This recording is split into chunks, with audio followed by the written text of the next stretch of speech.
દરેક નીતિની સામે કાયદાની રીતે ઊભો રહેતો SSK ન્યૂઝ ચેનલ। સુરતના રિંગ રોડ પરથી મોપેડ લઈ પસાર થતા દંપતીને ટ્રક ચાલકે અડફેટે લેતા પત્નીનું મોત નીપજ્યું હતું, જેને લઈ લોકટોળું ભેગું થઈ ગયું હતું। સુરતમાં એક વિચિત્ર પ્રકારનો અકસ્માત સર્જાયો હતો। સવારે નવદંપતિ શુભમ પરાઠે અને તેની પત્ની દિવ્યા મોપેડ પર નોકરી પર જઈ રહી હતી। દરમિયાન રિંગ રોડ ખાતે પહોંચતા એક આઈસર ટ્રકના ચાલકે તેમને અડફેટે લીધા હતા।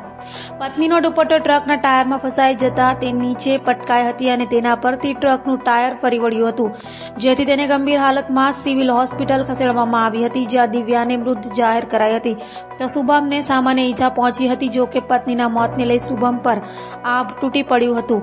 બનાવને લઈ પોલીસે ગુનો નોંધી તપાસ હાથ ધરી હતી। તમારું નામ? शुभम पराते, જેમનું ડેથ થઈ તેમનું નામ? दिव्या पराते, ઉંમર? 16 वर्ष से, શું ઘટના બની? 17 वर्ष से। 17 વર્ષ। શું ઘટના બની હતી?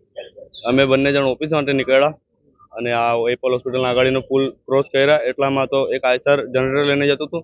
એણે આખી જનરેટર દબાવી દીધા। મારી ગાડીનું બેલેન્સ બગડતા અમે થોડુંક આગળ જતા એણે આખી આઈસર દબાવતા અમારા ડિવાઈડરમાં અથડાતા એનું ગળું આઈસર એના ગળામાં દુપટ્ટા એના ટાયરમાં અટકાતા આખી ગાડીના નીચે આવી ગઈ અને જેથી એનું ડેથ થઈ ગયું।